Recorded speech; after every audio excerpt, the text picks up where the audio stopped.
Good afternoon, friends and followers. GH here, taking a break from Mardi Gras to bring you a drum blast in honor of the late Clyde Stubblefield, who just passed today. Clyde and Jabo Starks were the two great drummers with James Brown during his seminal funk period from the early 60s, the mid-60s to the early 70s. And between the two of them, they played on all the tracks we know and love, Sex Machine, Soul Power, Funky Drummer, that was Clyde. And years ago, I had a chance to talk to those two about who played on what songs. And I asked the two of them, I said, so I think Soul Power was you, and I think Sex Machine was you, because I'd had this theory about their different styles. And it turns out I was right in every case. Clyde is, of course, the guy on Funky Drummer, the one that's been sampled to death all over everything.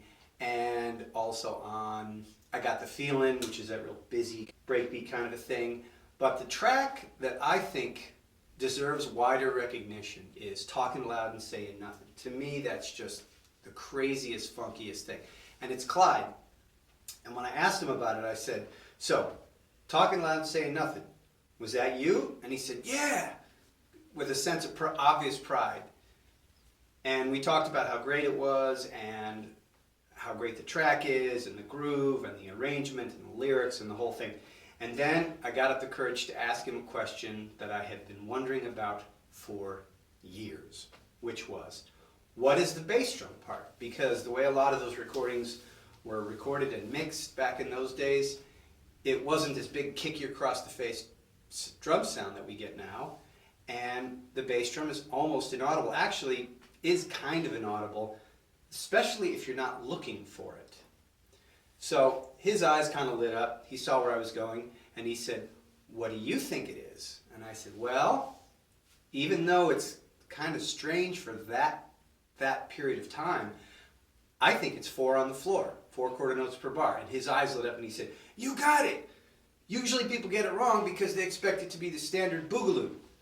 And then, that was great. So I'm going to play it and talk a little bit about the difference between it and what during that period of time would have been the more common boogaloo that you would have had on tunes with that groove at that tempo.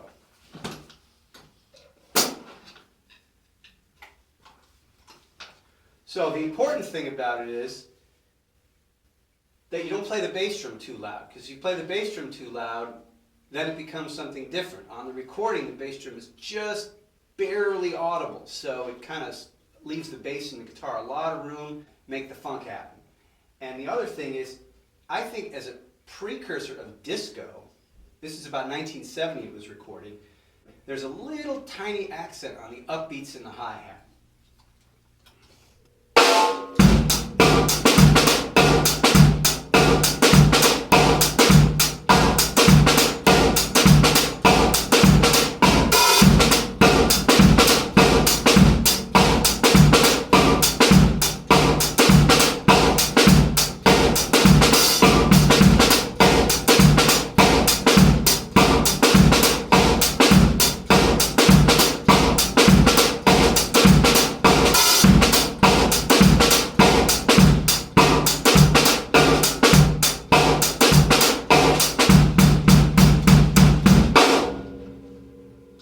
The other thing I should mention is that the snare drum doesn't get played too loud either. I discovered doing a recording session with a guy called Tim Booth one time that the secret to getting that feeling of those James Brown beats is not to play the backbeat on the snare drum too hard. If you do, the ghost notes disappear because of the dynamic range in the recording. When the recording engineer puts the snare drum in the right volume for the backbeat, all the ghost notes disappear.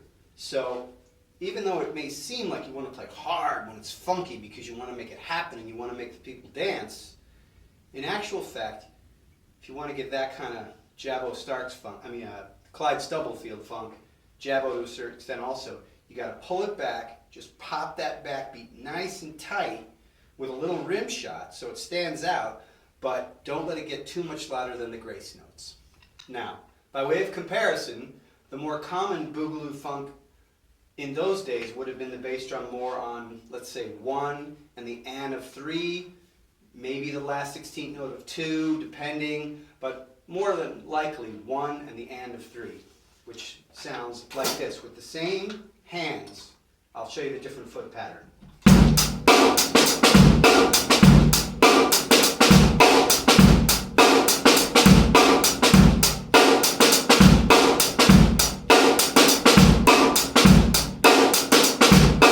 As opposed to talking loud and saying nothing.